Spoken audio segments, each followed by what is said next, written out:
Hi, everyone. Welcome to the back of our truck. Well, this is actually not our truck. We stole our truck. We stole the truck we stole. And we are currently using as our podcast studio. We're outside at our parents' house. This is their truck. Shout out. To be blatant.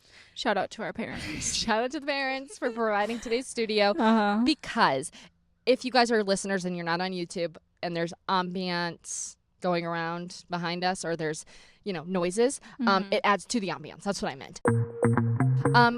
This episode is dedicated to all of the up and coming, not even really up and coming. They're all kind of it girls already. Yeah, all the it girls, all the sexy people on earth. Yes, and specifically 4 of them. We are going to dive deeply into Chappel Roan, Ice Spice, Olivia Rodrigo, Sabrina Carpenter. Yes. Thank you. Yes. All the hottest girls on earth. Yeah. And I feel like With good tunes. Yeah, good tunes, just the pop stars in general. Yeah.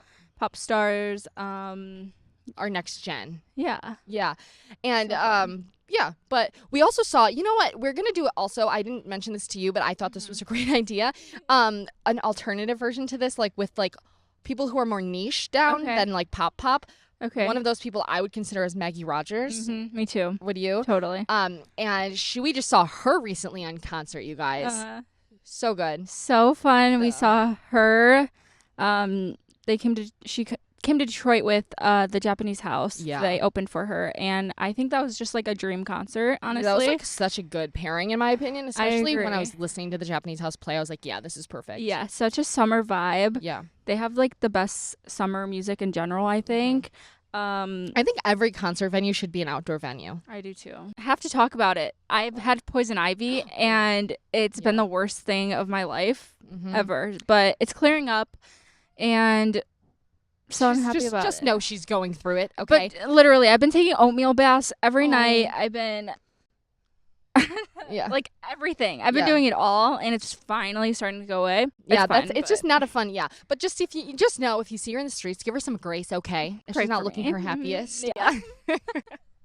You want to get into the pop girl renaissance? Yes. Oh, I like that. Yeah, that's just what I would call it. Just because I feel like, honestly, since before last year, there was so much talk, even in like my personal life with you guys, and like, just thinking in my head, like, I don't really feel like a big pop star is like here right now. You know what I'm saying? Yeah, I remember us saying no one's knocking on the door. Like, yeah. I'm talking Lady Gaga, Katy Perry level. You know what I'm saying? Like Beyonce, Taylor at the back then, and besides Taylor, like, and all of those people I just mentioned that are already still doing things. Yeah.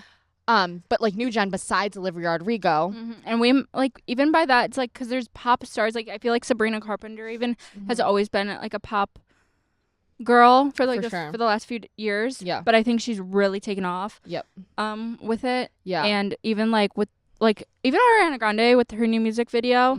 Like all the music videos out right now. Yeah. From the girls. Right. They're just hitting a little different. They are, and with actors in them and yeah, definitely. Yeah. And I just think there's been a shift in like all of a sudden, like again, there were so many big pop girls, Billie, Dua, like SZA, like all these people, but I feel like there hasn't been something so explosive aside from these like 4 people that we're about to talk about. And I just think it's on a different level to where I'm like, yes, one of these are like, you know what I mean? Yeah. Really, truly.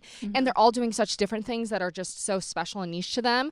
And which I always super appreciate. Me too. And also I would like to say that this is not us comparing any of them because again, like I said, we are, at least I can speak for myself, I'm so severely obsessed with each one of them separately. Me too. All of them. Yeah. And that's why we put them on the list. There are other people that we could have added, but we're more like invested in these people, I feel like. Yeah, right now at least. Right. Like, yeah. You know? Like all eyes are on them kind of thing too. Yeah, because it's like, yes, there's Renee Rapp and Tate McRae, and those, it's not to say that they are not in this. We would love to do that in another one if you ever wanted that. I will do a deep dive on Tate McRae, especially because I am literally like so juiced up over her. I love her so much. Yeah.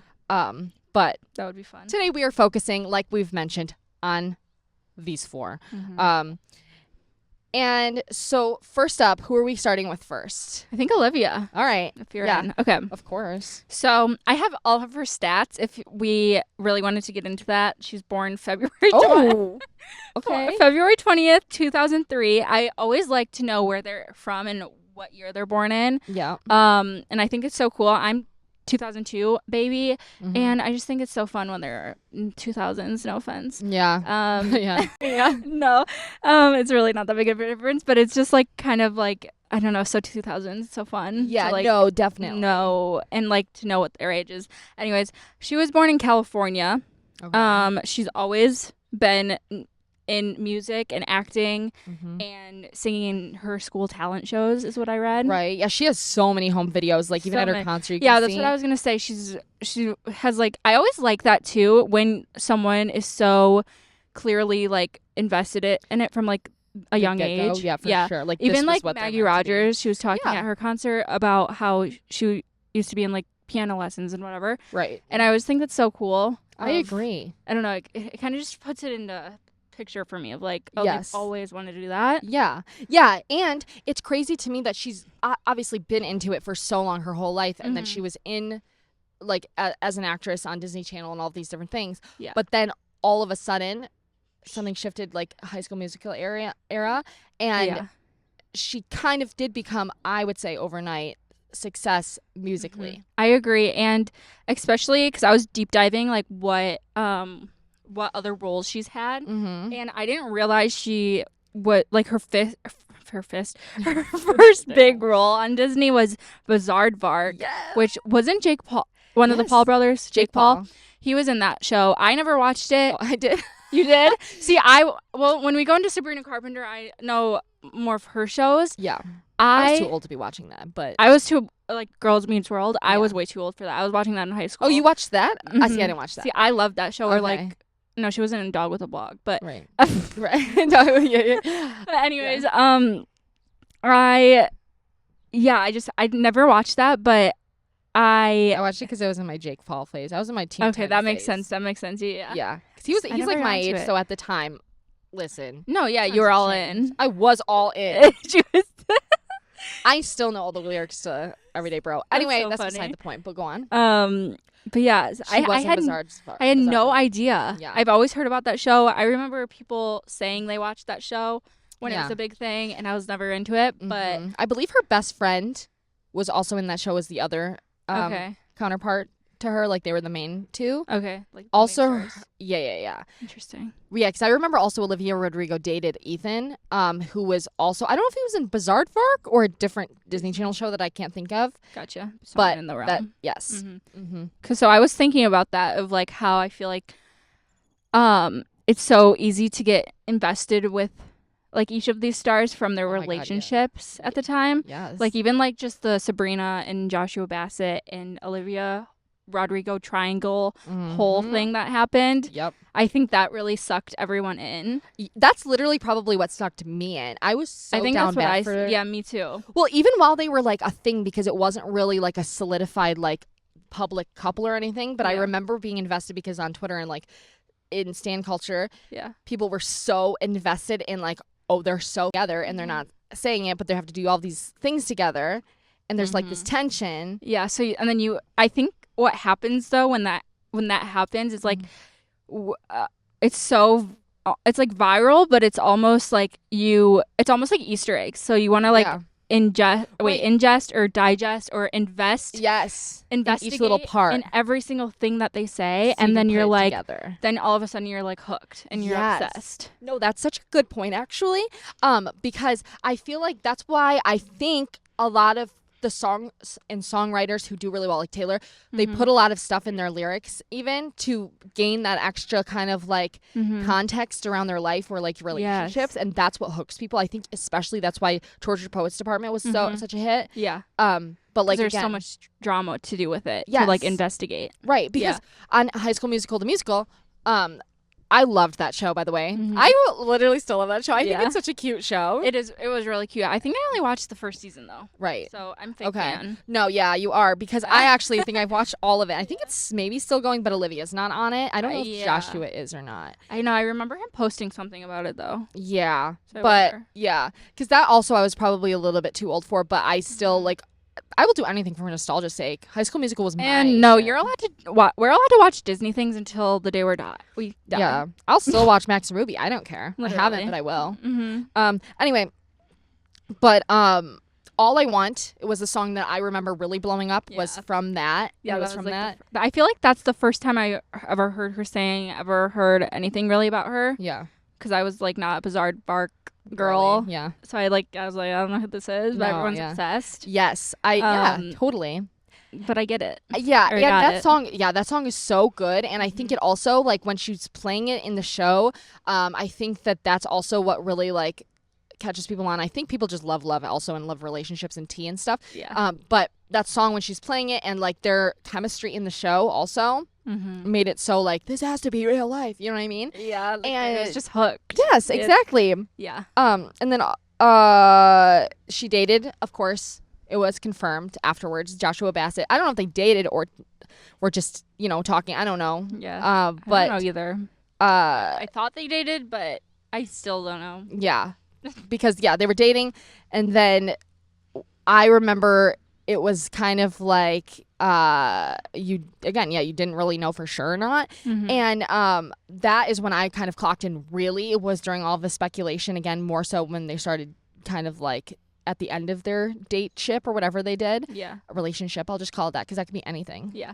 There right. You go. Yeah. And then, of course, we know she released Driver's License. That was May 2021. Okay. For wow. detail. Oh my God, that It I would have seems so thought 2019. It seems far away, I know. right? Was that what you Yeah. were gonna say, or closer? No, it feels so far, but it feels so nostalgic. Yeah. Like I just remember, I remember being at the gym I was at and like it playing all over, and I was like, it was so big at the time. Yeah. I was like, it was all over. Right. And for a ballad from someone who, like, that was her first big single, like, radio hit, Yeah. for it to be a ballad like that, and to, Hit. especially for that age group, I think it's kind of crazy from my experience, and not felt- just being like a big Yeah. Dua Lipa pop song, Yeah, because it was just so. It was just all over. Like Yeah. everyone's mom liked it. Mhm. Everyone's Yeah. grandma liked it. Yes, Like, literally. everyone liked it. I agree. It was all over the place. I know. And I think especially, again, because of the relationship drama, you saw them together flirting, whatever, and then all of a sudden you get this song and you're like, after not seeing them together, speculation of their breakup or whatever, and then you get that song and the lyrics and context and things, and you're like, oh, fuck that kid. I did not think that. Well, I mean, I probably did, like, at the beginning I was like, whatever. Yeah. But there is something to say, because the breakup drama and the song is really what, I think got people really severely invested. Yeah. And I think that people, again, they like to pin people against each other in general. But I think that within those things, the headlines and everything like that creates a bigger artist, for good or for worse or for better, whatever. I agree. But It did start there. that's where this is But where I will it started. say, and then I think what is so cool when you watch that happen is, like, for example, Olivia and like everything that evolved from her, like her style and her like even her like music videos and like her just like style, like her teen angst kind of vibe Yeah. is really like cool. I think especially Refreshing. refreshing to see, especially how like influenced she was from like 90s like 2000s Oh, for sure. stuff, Yes. like Christina what's her name, Aguilera. Yeah. Right. talk. And Gwen Stefani. Gwen And Stefani, yes. like all of them, and just how refreshing that was, and like cool girl almost. Yep. And Yeah, it a little was, edgier than like, than the other counterparts maybe. In yeah, and she did it in such a way of like so effortlessly. I Yes. think from Disney star to For sure. oh yeah, I'm a music girl. Like I'm gonna go on tour. I'm gonna Yeah, kind of create just fell that way. these like cool videos. Yep. And yeah, I also think And that style. something that around the time I feel like of her Sour release, because after Driver's License, obviously she released an entire album called Sour, her debut album, and around that time as well, Taylor Swift really was. I don't know. I know I keep reading "taken under her wing," but I don't like that term for some reason, or like that phrase. yeah, like Just doesn't resonate. Yeah, it doesn't You- resonate for me. Yeah, But like she did, like she was. there with was a her- friendship and stuff Yes, going and on. like Fearless Taylor's version was coming out at the time, and she enlisted. I don't know if she enlisted or like they just did it because they're fans. Conan Gray and Olivia Rodrigo. They did a lot within that era. I feel like they were pictured together. She was talking constantly about Olivia. I think she shouted out Sour. I'm not sure. Yeah, I remember there being something going on. Yeah. Right. or like commenting on each other's stuff, or like Yes. and also to mention Gracie opened for Olivia Sour Tour, which was she did. Gracie Abrams did. Yeah, and I they didn't know that. had like that was a whole thing with the Sour Tours. They would dress up in like prom dresses and like with their sashes and crowns, and like they did a whole thing of it. And I feel like that was like such a mix of people. Yes, for sure. I don't know. That's fascinating. I did not realize Yeah. that. Yeah, because then with Taylor, and it's crazy how all of these lines are blurred now. Chappel Roan too. Right. Yeah. Opened up for a Sour Tour. Yeah, which we'll get to. But that's crazy. I did not realize that. Yeah. But so crazy. Yeah, and they were making like the "You Belong With Me" video, like Conan and Olivia were, and like all of these different things. And I think that really helped garner, obviously, a new audience. And Taylor shouting people out, which she doesn't do often. I feel like no, she does it here and there, but she does it here and there. But she's very what's the word, like? She just doesn't do it a lot. Selective, maybe. Selective, yeah. And I think that their friendship, and then since Sours came out, and then afterwards the whole incident with the Cruel Summer thing and Taylor needing to get, or I don't know, needing is the right word, but like I don't know if there was a lawsuit or anything. People always say Taylor sued Olivia, but I think it was more of like requested like credits, because one of her songs, I believe it was it Driver's License or was the other one, Deja Vu. Yes, another, obviously one of her other biggest songs. I would argue that was bigger than Driver's License. I'm not sure, but I would say it's up there. Yeah. Yeah, she credited Taylor Swift as on the credits, or as a songwriter or whatever, because of the chorus in that, I believe, and which obviously sparked a lot of other speculation that they were not friends anymore and there was beef. And again, I think that there has been so many, like even looking back at Taylor Swift's career, a lot of times where a controversy or a like a friendship of some sort. Yeah, or a friendship breakup and things like that really skyrocket her specifically or the other person into a different level of fame. Yeah. Or just bring more awareness to them or whatever the case is. For some reason, pitting two people against strengthens a fan base or something. And I will say Olivia's fan base is very similar to Swifties in my opinion. I agree. You know, and we'll get to that when we talk more about Sabrina Carpenter because, of course, that is like the next phase in Olivia's story, I would say. Yeah, I agree. Right? Yeah. After Sour released, there was major issues and headlines about Joshua Bassett cheating on Olivia Rodrigo with Sabrina Carpenter. However, when you look at the lyrics to Traitor, she says, "You never cheated, but you're still a traitor." Whatever it is. So she literally said, "You never cheated." And so in my humble opinion, there are two people who most definitely didn't do anything wrong. It's Olivia and Sabrina in this relationship, whatever. Yeah. Then you look at Joshua Bassett, and he was getting like such hardcore hate, him and Sabrina both, right? Yeah. People were picking Olivia's side. Yeah. And especially looking back, it's like kind of crazy because he didn't cheat or anything like that. Also, I do give a lot more leeway to people under 18 because what the hell was I doing under 18? I don't fucking know. No, that's why. Oh yeah, I don't even know around though. 18. Yeah, I feel like you did know more about it. Like it took me like way longer to get invested with all of them for some reason. Right. So that's why I'm letting you talk, by the way, because I'm still like I need you to explain it to me. Yeah. Because I know you know more information. I was head like deep I know in here this. And there. Yeah. But I don't remember a lot of it. Right. No, I was like again neck deep in it because I just found it so fascinating because I was not on anyone's side. I was more so like bystander watching people because you guys know I'm invested in fan culture and I just like you just wanted I couldn't to look know away. All of it. I was just like, this is crazy to me that people like there's Olivia's fans coming at Sabrina's fans and Sabrina and Joshua Bassett. So Joshua Bassett, I know, was under so much stress that he had like some sort of heart thing. Yeah, I remember that. It was like all of this crazy stuff, and it's just insane to me the things that Sabrina was called. And Sabrina has so many songs. Again, we'll get to that whenever we talk about her. But kind of retaliating or like her thought process through it, and like a peek into what she had to deal with, kind of thing. Yeah, and it's just people have given say like, why wouldn't Olivia say anything? And it's like, is she meant to? I don't know. Like, I could understand being in that position and not knowing what to say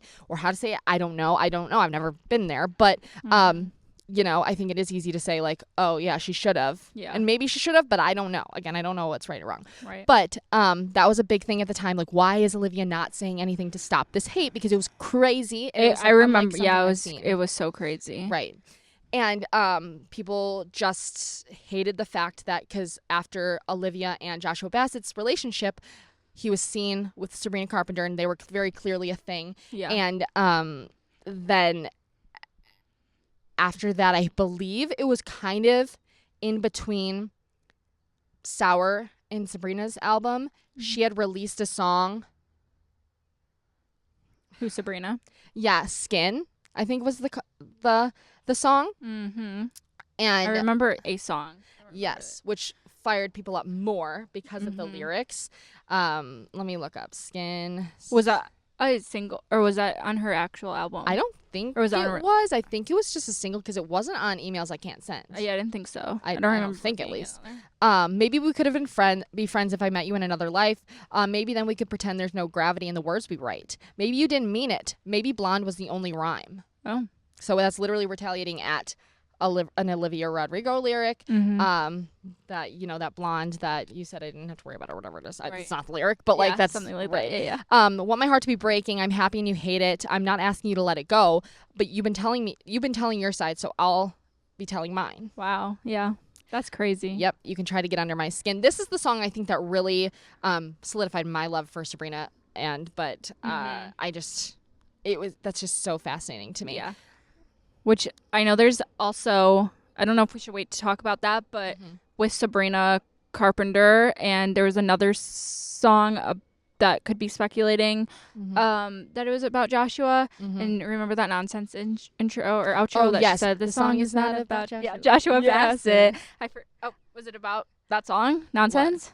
What? Maybe, yeah, because that that? Yeah. I don't, it must have been, yeah.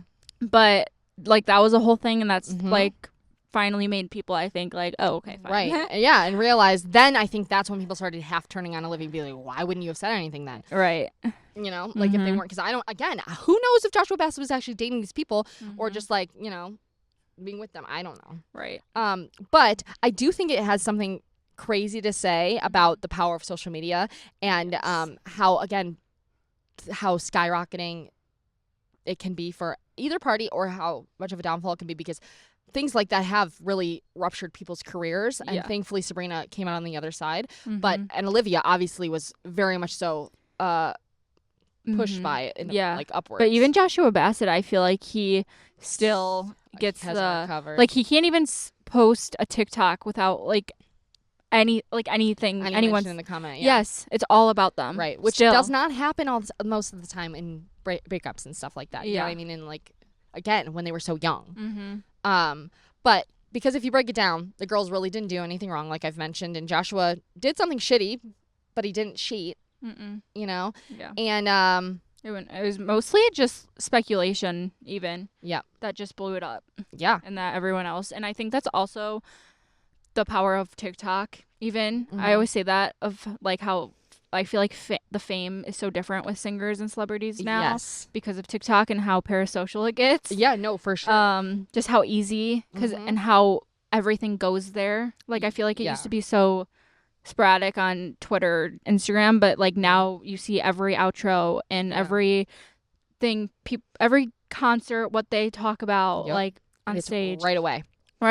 You get to form 10,000 views of it. Yep. Or not views, like actual like sightings of it. Posted. Right. Yeah, literal physical. Yeah, and I just feel like that really does blow it up. For sure. So crazy. I know. It is crazy. And I hope that on all ends of the spectrum, but especially on Sabrina's, because are we talking about her next, right? Yeah. We can go into her. Okay, yeah.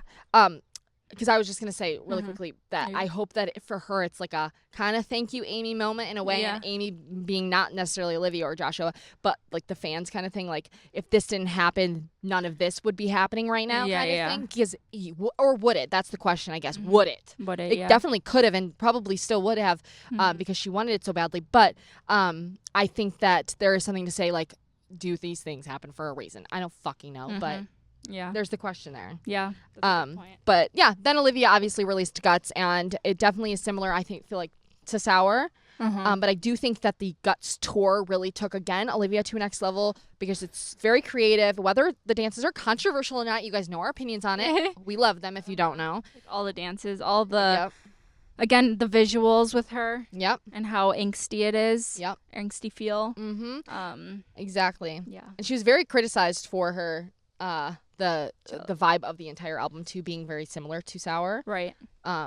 Because if I'm being honest, I keep getting them confused. Like if I have to really, like, I say them and I'm right, but I have to think, am I right? Like twice is it about Sour it. Or is it Guts? Yeah. Because they're so similar, so like similar. in my brain. Yeah. And I will say though, I do like Guts more as an album. Yeah, I do too. I feel because it's if I was younger, I think I would have liked Sour more. Yeah, definitely. Do you know what I yes, mean? I think for Guts is more like grown up feel. I agree. Or like some sort yeah, of, if I were in high school, I would have eaten Sour up. Right. And I did still, even in my 20s. But like definitely, you know. But I think that's why I love Guts so much. Like, what's that one song I love? I can't think of it right now. You know, it's the Pretty Isn't Pretty or Pretty Lacy. Isn't Crazy. No, I love Lacy too, but Pretty isn't or pretty. Oh my god, what did I just say? Pretty isn't pretty in love. That one's my favorite. I think. Yeah. Okay. Out of all of them, but right. Yeah, I love The Grudge. That's my favorite Olivia Rodrigo like song. I do. I can't help it. But I also love Ballad of the Homeschool Girl. When that came out, that one. That was probably top 2. Yeah. Yeah, but I will say it's like a non-skip album. I agree. I was gonna say that too. Even just the deluxe that has come out. Yeah. Those no skips. I actually think every single person we're going to talk about has a no skip album, and that's what we're referencing. And I think maybe that's the secret. Having a no skip album. Yeah. It's concise. It's long enough though. Perfect. Yeah. Because I just Sour too, but I really think Guts. Yeah. And that tour was amazing. We went. You guys. Did we? I think we talked about it on here, and it was just like one of the best tours I've been to. I think she did such a great job. Such a good vibe there. Such a good crowd. She's comfortable. She's like theatrical. Yeah, she was like one of those people I always look back at. I feel like I think I get inspired by every single person I see in person. Yeah, but she was one of them that like hit home for me for whatever reason. Right. She just inspired me. I'm like, I want to become the coolest person ever after seeing her because she just has like a cool essence. Yes, I agree. You know what I mean? No, for sure. Like just and also breathes cool girl. I will say all of these people have such good stage presence that we're talking about, and I think that's also a big thing of it. Yep. With Olivia Rodrigo, she's so cool on stage. Chappel Roan, she like her vibe, her dress. Her costumes, her hair, her like dancing on stage, like how she hypes up a crowd. Same with Ice Spice, same with Sabrina and her outros, and like it's just so cool. I agree. Yeah, and I think that for some of them it kind of grew on them. Like I feel like for Olivia, she maybe was a little bit more nervous. Obviously, she was young and whatever, and she grew into her stage presence, and I think she'll even get better from here. Yeah. But I do think that like that's why I think it's so amazing that she's doing the theatrical thing because I think for me, I would think it would be a lot less scary maybe to go out there kind of acting and like having these things to do than having to like just kind of eyeball it or like go out there without like a choreography or whatever it is. That makes sense to me and why it's so powerful too while you're as a viewer. Yeah, you know? Sure. And I think Sabrina as well. We saw her last year for her emails I can't send tour. Yeah. And I'm sorry, that was literally one of the best shows I've been to. It was so fun. We were in the pit. Yeah. And it was amazing. Yeah. I think, too, what all of these girls have in common is, like, their confidence, too. And I think that goes with stage presence. And, like, I think that's what a lot of the time moves me. Yes. As someone in the crowd. Yep. Is if I can look up to them in their confidence or their just, like, ability of their sense of self for sure, and like just to like be themselves out loud and like so like especially Sabrina Carpenter and her like charismatic vibe she has. She has a very specific and energy. How funny she is, just like naturally like just herself without like caring what anyone thinks. No. I look up to that. Yeah, no, and for sure. I'll eat it. And I think that's why a lot of especially like young people love her right now. Like, I personally, I think I became a fan during her Singular Act 1, which was like, I don't know, like her third album or something. And I've just like,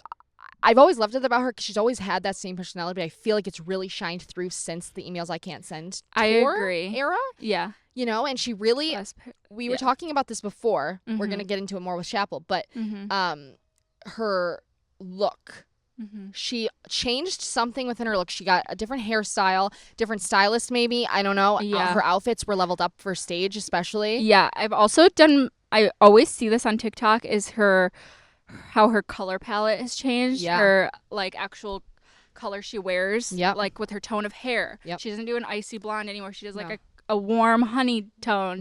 Like her what are they called? Like actual palette. That they do. Color analysis. Yeah. Is changed, and I always think that's so interesting because I swear as soon as she did that, like she really did pop off. And I think that that's actually a big theory in general when you have a specific vibe to where people can attach also like a color to you. I don't know where I saw this, so I can't cite it, but on some podcasts I was watching that they were saying like to be the biggest artist, all of the biggest artists have a color associated with them, which goes along with Olivia for sure, right? With her purple. Nicki Minaj pink. Beyonce silver, Taylor's Taylor red. Sabrina Carpenter light blue. You know, like that is, I get it. Because that is, you see that color, you think of that. You see that specific purple, you think of Guts. You see, right now I'm seeing light blue, I think of Espresso. The song, literally, you know?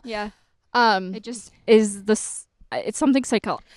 Yeah, there's something to say the power in it, and I think again too because it makes you stand out. Whatever you do to change your look, like that, you stand out from other people. And again, the outfits. I think people. I'm sorry, I'll say this till I die. Fashion has such an effect on any industry. I really do think a lot of industries, not like coal mining, but like you know, like but like especially creative industries, people attach to those things, and it adds so much. I agree, and I think essence. To all of them, I feel like even Olivia Rodrigo, she's like, is what's coming to mind. Her fashion sense of like how she gravitated into her, like I feel like when she got like a stylist of some sort and like really started to like down, into her style is when she started to like really get when people can take other inspiration from you other than what your main offer is music wise and visually in your music videos and concerts and stuff. As soon as I personally can start taking outfit things, I'm like, now you're the full package to me. Like, you I don't can need take it all else. I agree. Right, it's so important. I totally agree. And something that I will say too about Sabrina Carpenter's songwriting is that got me invested is because of how like kitschy and kind of like funny and like playful, lighthearted, and smart it is. You know? I always like that too. And it's like I always say like when you're like, oh, like I could have thought about this,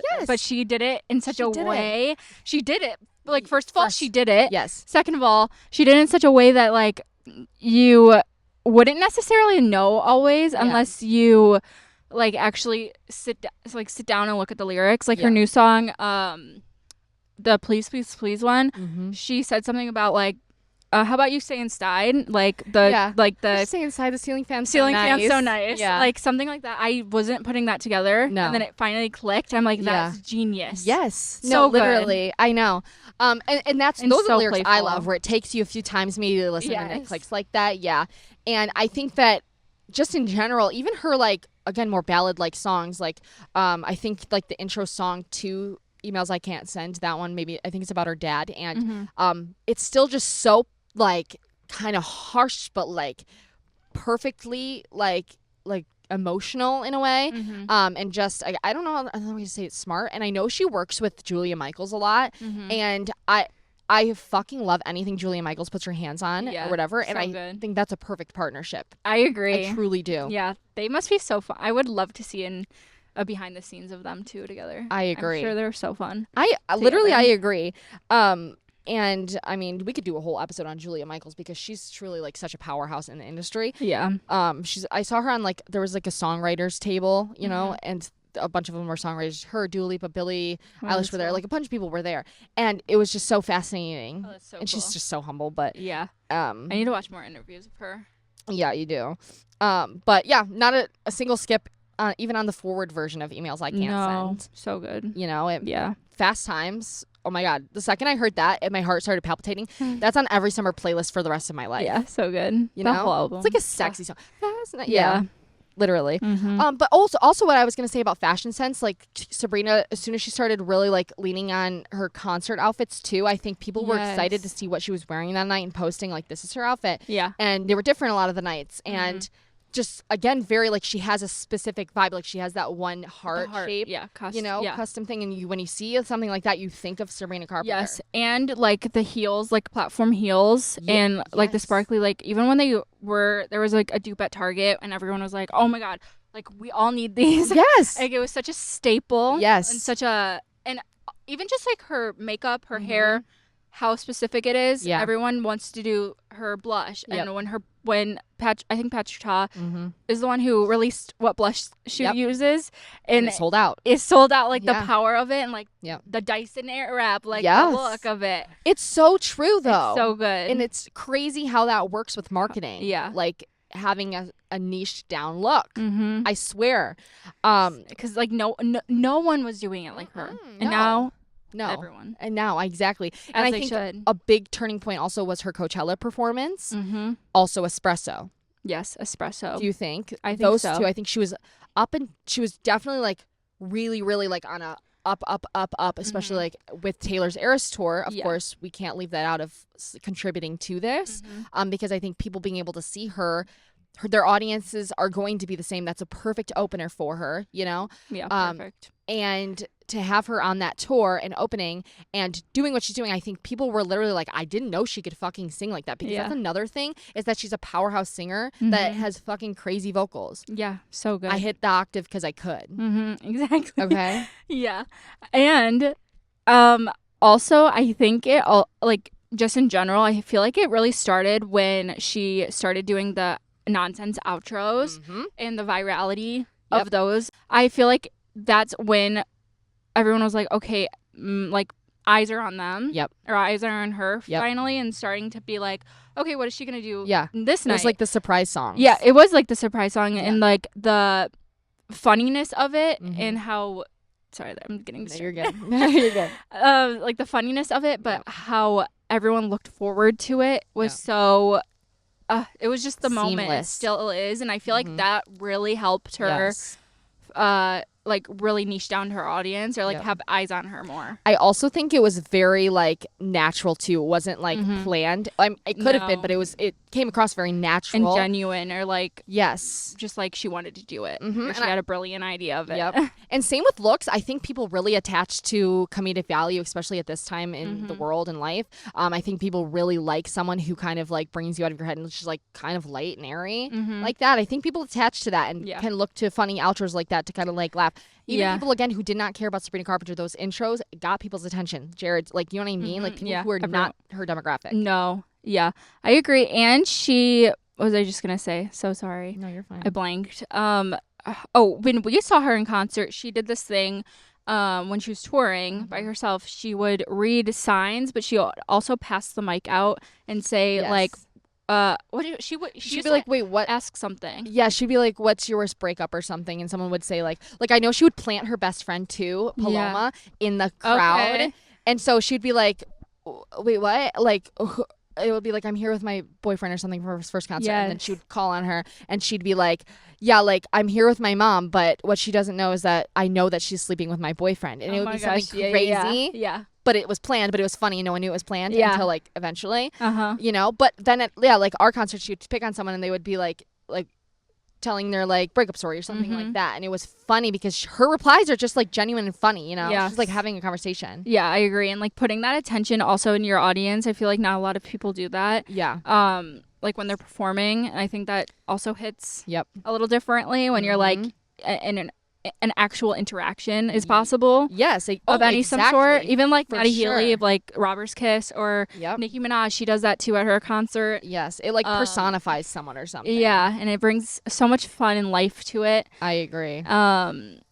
Yeah. I know. And I would like to say also, because like Olivia Rodrigo, or unlike Olivia Rodrigo, I should say, Sabrina is not necessarily an overnight success. For a lot of people, it might seem that way because, you know, you didn't hear of her one day and you did, all of a sudden she was all over. Yeah.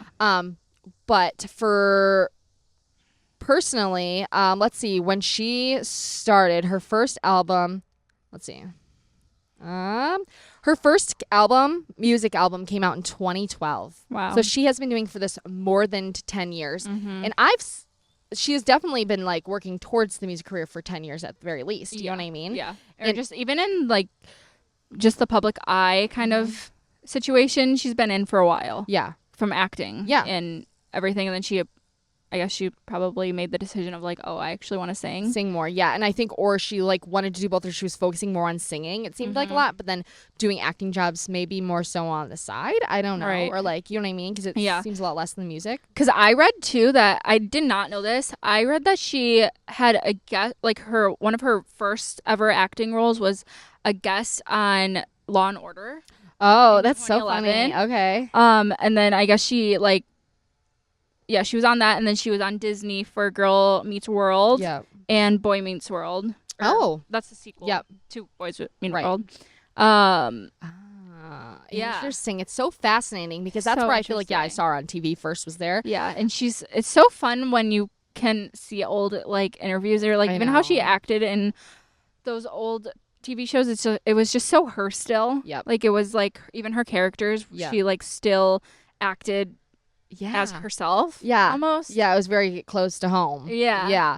Yeah, and I just think there's something to say I love a story where they've been working towards something for so long and they finally are here, you know what I mean? And it's like, to me, I think those are the people who stick around a lot of the time. Me too. You know? And I'm just so happy for her. Me too. I love it. She really, all of them inspire me, but I just love everything she does. I agree. From hair, makeup, I know, personality. Like she's the the one doing it for me right now. Yeah, I agree. And not to mention, do you think her and Barry are they PR? Do you think? Okay, did you see that thing? Yeah, so I was literally, before you sent me that, I was thinking that a few days before. I was like, after the music video, I was like, I wonder. Yeah, because it's crazy, like planned. Yeah, and just how outright, I mean. Yeah. Yes. I think like in that TikTok I had sent Jamie, there was this one TikTok by someone who I love. I'll put it on the screen or link it down below. But she was saying like that basically, are they a PR couple? I don't know. But most of the time, PR couples are not necessarily like only together and not like actually together, fake together. You know what I mean? Normally it's like they like each other and they're the added benefit to that is that they are PR, so they are more outright about it and more all over the place about it to benefit more from it, because you take two B-list celebrities and makes an A-list celebrity or whatever she was saying. And that got me thinking. I was like, you know what, makes sense, but I also think it could make sense for Sabrina to just own it because there is all this controversy about Barry, and so she's like, you know what, fuck, I'm going to take the reins this time. Yeah. Like, I'm going to say, motherfucker, don't embarrass me because you just did all this to your mother, child, whatever it is. And so I'm like, maybe, I don't know. I'm curious to see how it plays out. Me too. You know? I think it is really interesting. I mean, I don't care if they are or not. No, yeah. I love everything about it. Sure. But it is interesting. Very fascinating. To think about. I know. Because then, going back to another more overnight success, Ice Spice. Ice Spice. You want to start there? Yeah.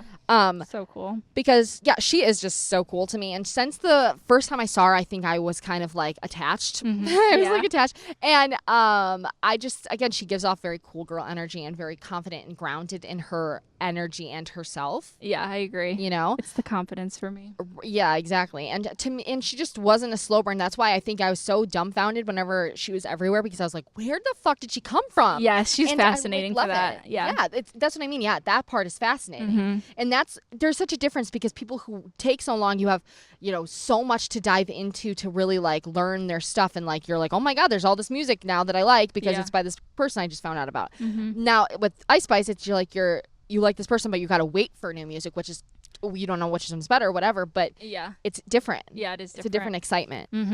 I have a little of her background. Okay. Born on January 1st, 2000. So Capricorn. Actually her and Olivia are, she's February, never mind. She's Pisces or. Yeah. No, Ice Spice is Capricorn, which makes sense. Yeah. She's from New York, and she grew up listening to a mix of rap and pop, like artists like Nicki Minaj and Lil Kim began writing music in high school and uploaded early tracks to SoundCloud, and which that helped her go viral in 2020, I think, is from, I think she was also posting a lot on TikTok is what I've seen. Yeah. Or like she would go on TikTok live a lot, and which kind of also reminds me of Doja Cat. That's kind of what she used to do a lot. That's a great point. Yeah. For some reason, I think like pop stars and like even Nicki Minaj, who go on live streams and are just like funny, and like you can really see their personalities. Yeah, but as a fan, you love that because God, I literally eat it up every time I see Nicki is on there. I literally click it and I watch. Right, like you have. She could be saying nothing. So fun for fans to watch and like feel like you're on FaceTime with them. For sure. Like something about it is so like, especially if like they mess up or say something crazy or like. Yeah, you're like, oh, I got the scoop first. Right, like and she can't delete this. Yeah. It's so fun. I know. I agree. But yeah, I guess so. It says she's known for her confidence and catchier hooks, which is so true in my opinion. I think that's what made me like her a lot is again her hooks. Yep. And how catchy and funny she is in her music. Also, did you know that her dad was an underground rapper? Really? I thought that was interesting. Fascinating. Yes. I had no idea.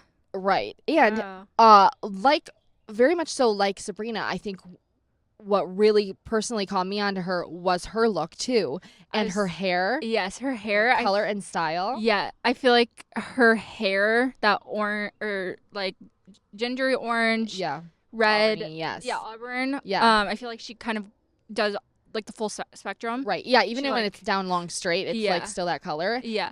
Yeah. I feel like that's such a staple. Like every time I even see someone with that hair now, it's like, oh, Ice Spice. Yeah, it gives Ice Spice. For sure. And I think that is so powerful, again, for every musician, artist. Yeah, to have a staple. Because in marketing, it's like, to have that staple look. Yeah. Yeah. Which I have seen a theory going around that, like a hair theory of some sort, which we'll go into with both actually of these. I guess all of them have like a staple hair, if you think about it. Yeah. But like colorful, I guess, going wise. Yes. Ice Spice and Chappel Roan both have very signature hair in like color wise of and I feel like even we'll go into Chappel Roan, but her when she changed her hair, I guess is when she really started to blow up. Yep. And I think that's so super interesting. So just another one to attest to the theory. Though. Yeah, and I just love that. I know, I do too, because it's so fascinating to me. Because during the time of when Ice Spice was blowing up, that's where everyone was saying like they would see anything that like had that kind of similar hairstyle, and it's like Ice Spice, Ice Spice. And even when what comes to mind is when Karma came out featuring Ice Spice with Taylor Swift, and people knew she was going to be at the Eras tour or whatever. Yep. She like people would dress up as her, and like it was such a thing. Yes. Like it's so fun for everyone to like be a part of. Right. Actually, and to recreate. Yes. Like people dressing up as you. I think that's fucking iconic. And she's so iconic too because hers is like so fun in different ways with how like jewelry wise and how like you just wear so much like crazier like pieces. Yep. I know, I agree. And actually one of the things that I saw online, one of like the most searched questions about her was how did Ice Spice get famous so quickly? And first of all, it was a lot of people saying like her look, but Lil Nas X actually dressed up as her as Halloween too, so I think I remember that, and I was like, and then other ones were like a lot of people's first song that they heard from her was her viral song Boy's a Liar with Pink Pantheress or Munch, which again, those classic like fun upbeat songs. With the one-liners that you can just keep repeating and saying, and it's funny and it's almost like a joke, and it's like you say that to your friend and it's like an inside joke in the best way. I mean that. Yeah, I agree. It's so catchy and so clever. Clever, and just you can say it in every situation. Yep. One-liner, that's all you need. Yep. Yeah. And it was just everywhere. It was like the go-to song. I agree. Both of those. Yep. And something I think when again more of a turning point for me and as a fan was when I think I saw her on Zane Lowe's Apple Music interview, and she was so chill and humble and down to earth and like again grounded. And that makes sense again because she is a Capricorn, but she does it in such a funny way, like she's still funny and fresh, you know. Yeah. That's something I love about Capricorns personally. But Yeah, and just like I think for new artists being so comfortable in themselves to talk and give their backstory and not she didn't seem nervous at all, you know, for her big like that was a big interview, I feel like. Yeah.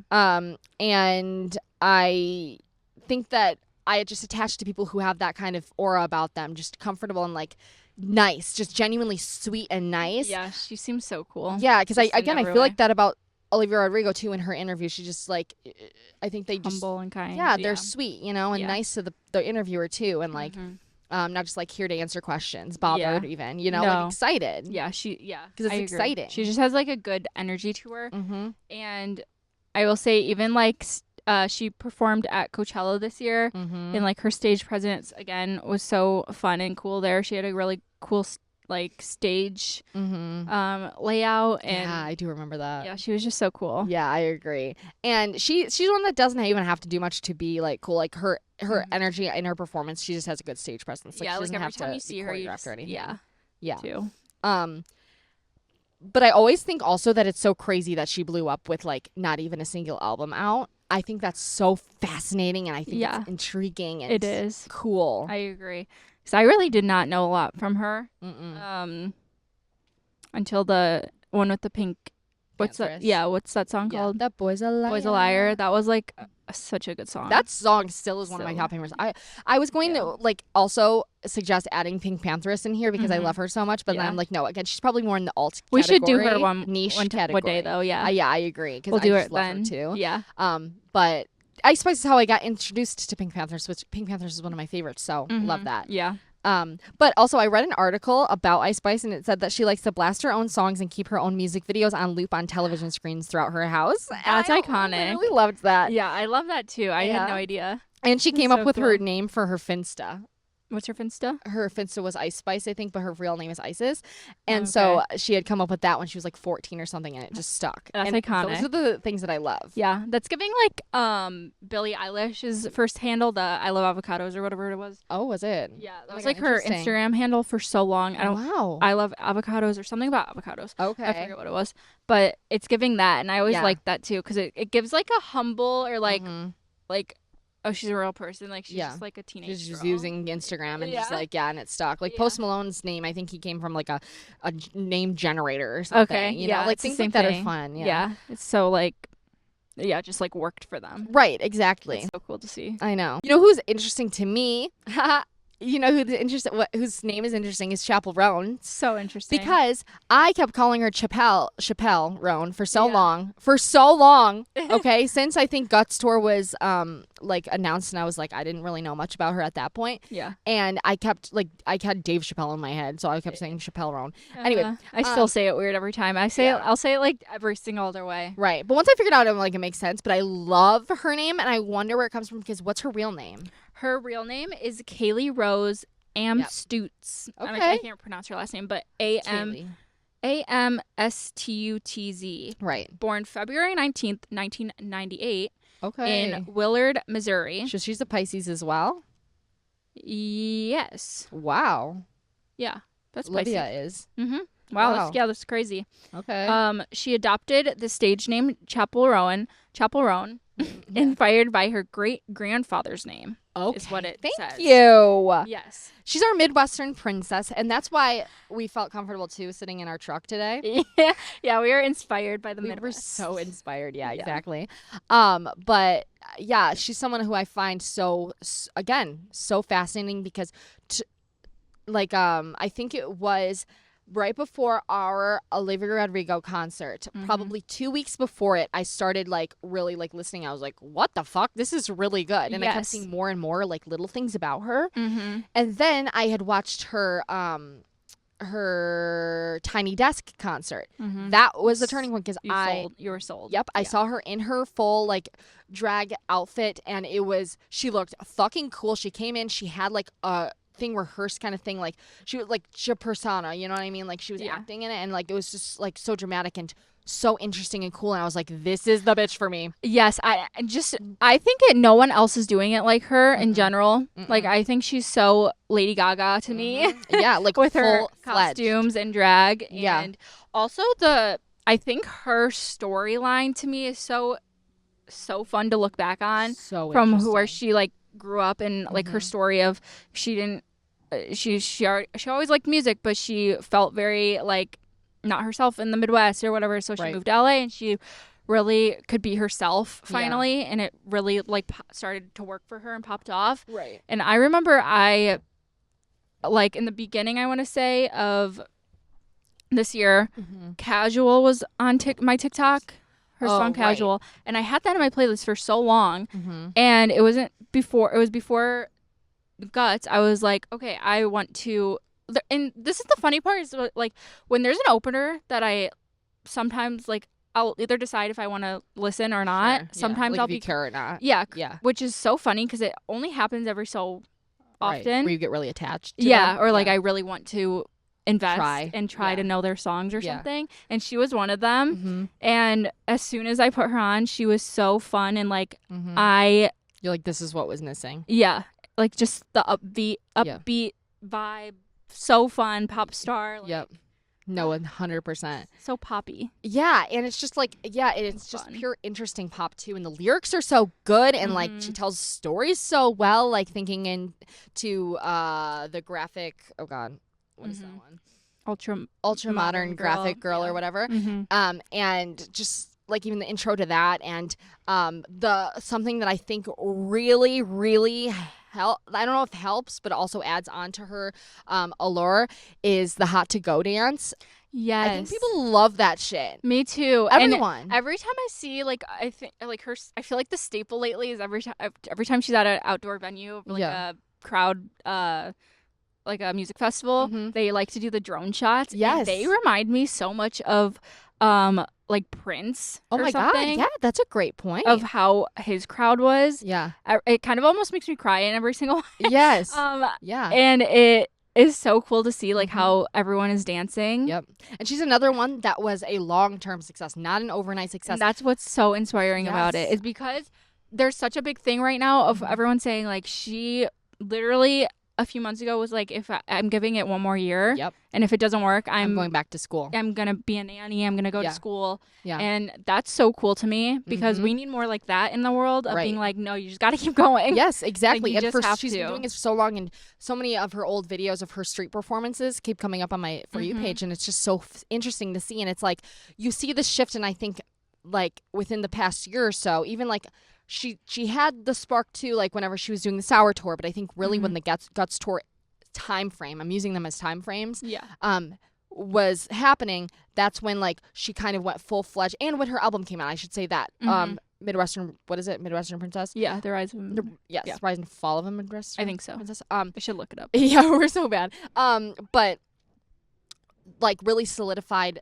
her look and her what she's exuding, and her like again her makeup. She works a lot with Donnie Davy, I think, for makeup, who is Euphoria's makeup artist, and I think it's so sick, the cool makeup they do, that I think is so fun and interesting. And then obviously with the hair and the outfit, the entire drag looks are so amazing, and I think that just I just think it's like so purely unique. I agree. For pop princesses. Exactly. I just think it's so, I always like too when people are so like comfortable, because she comes from a place where she like couldn't be comfortable with who she was, and to be like the person to make everyone feel comfortable. I think in like whatever they believe in, whoever they are. And like the Pink Pony song in general resonates with so many. Like how helpful that is for the world, powerful.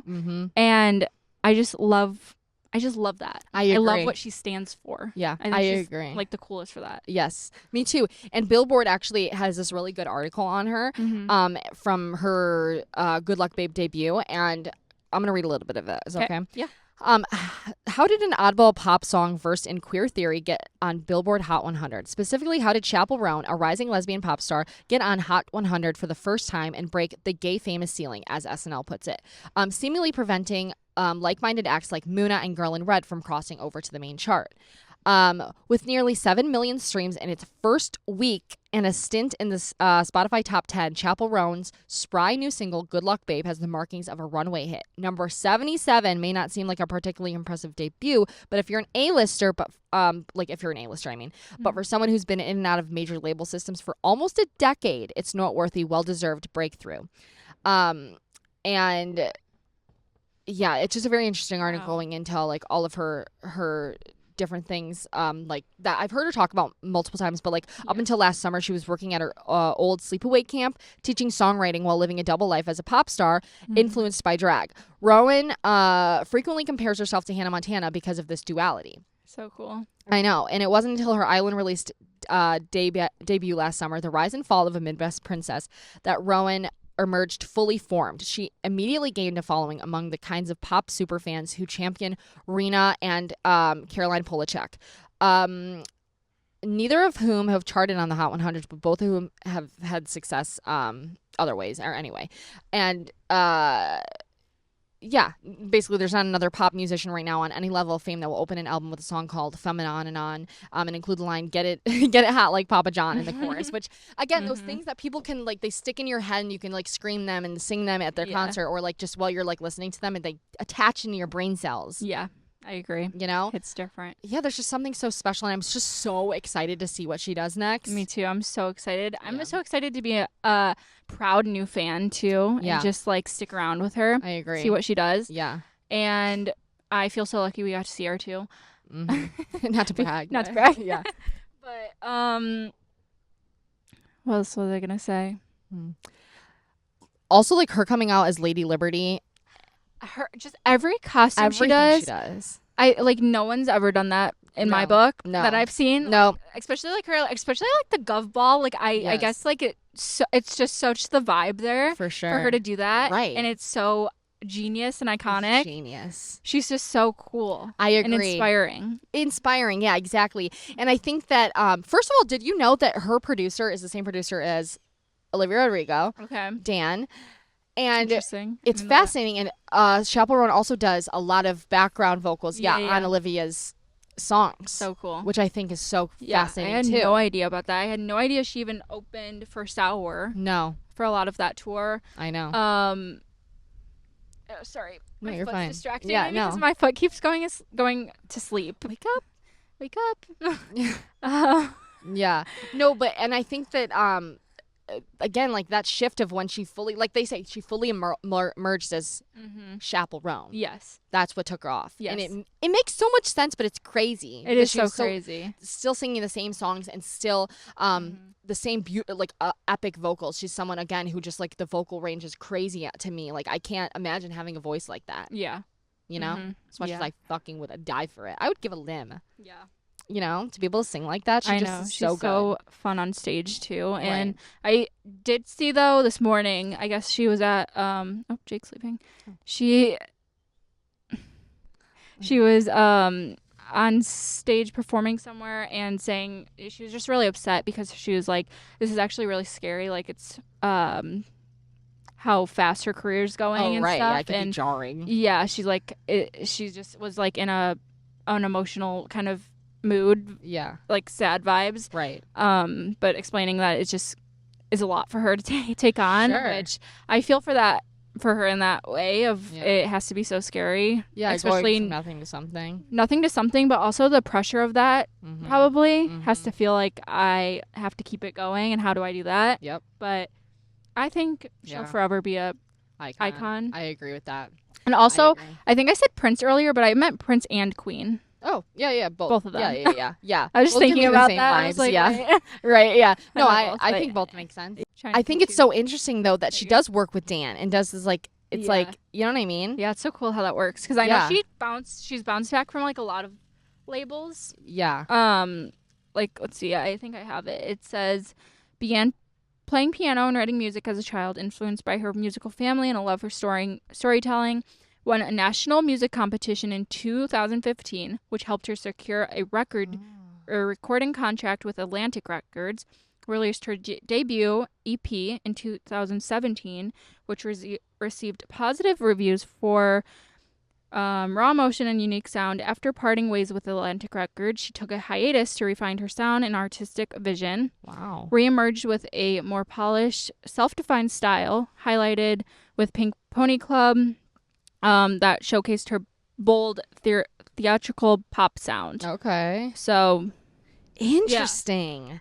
That's crazy. So fun. I think if you're gonna look up anyone, you should research her. Yeah, her story's fascinating. Do a crazy phase. Like, go watch all of her interviews. She's so cool. Yeah, and if you have not watched her Tiny Desk concert, I highly recommend that. So cool. And I saw also she is a Trisha Paytas stan, and she said in an interview that she would like to talk to Trisha or play a song with Trisha and Malibu Barbie. Okay, sweet. And I just see her going on Trish Pod. Yeah, me too. They were just talking about that on this week's were they? Yeah, episode, how they really want her on, and I just think that's also so telling when other artists. I'm like me. I'm an artist. When other artists and me. An artist in general, the same people I do. Oh my god, yeah, it's so fascinating. That. I'm like, wow. Especially Trisha Paytas, you get it. You get it. I know you. Niche interest, get it. Yeah. Yeah. I agree. Yeah. So I'm so excited, but she's the one that really excites me the most because again I've been a Sabrina fan for so long. But yeah, I don't know. I love it. I love it too. I'm so excited to see where all of them are going. I'm so excited for Sabrina's new album coming up. I'm so curious about Sabrina's new album. Me too. I wonder what all of them are going to do next. But specifically, I wonder what. I mean, I'm sure it's going to sound similarly to Espresso and Please, Please, Please. But I wonder. I'm curious. Me too. What else is going to be there? I don't know. There in general. She's working with Jack Antonoff now too. Yes. Which I think is interesting. I'm curious. Yeah. That one especially gets me curious. So me too. We shall see. But those are all of our pop princesses in different of their own niches in pop as well. Yeah. Which I think is really cool, and I think they're all really cool. So I agree, and we can take so much from them. Yeah. And it's so much fun to see them in general. Yeah. Hopefully you guys enjoyed this episode. Let us know if you like episodes like this. We would love to do deep dives on even any of them in between, separately, or other artists separately. We're into our deep dive phase. Yeah, we really, it's so fun for us, genuinely. So if you do want to see anyone else, in particular, literally anyone, we're so down. We're so open. We're so down. And we also just are really in our music phase. Hopefully you guys that have listened to our podcast long term, we've dabbled in music, but hopefully you don't mind this little blip we're having, because I think we're having a lot of fun talking about music. And which it's nothing new for us either. No, not even on the podcast, but in general, in our real life, we're always talking about celebrities and what's going on. Yeah. So obviously we're not only going to talk about music from here on out, but we also really love it, especially right now. There's so much good music coming out and so many new stars and things like that we're attached to. So thank you for being here. Also for all the new people who are here. Oh my God, that's so exciting. And thank you for watching this and listening to this if you're listening on Spotify, Apple, Pandora. Like anywhere. But yeah, thank you. Yeah, thank you. Bye.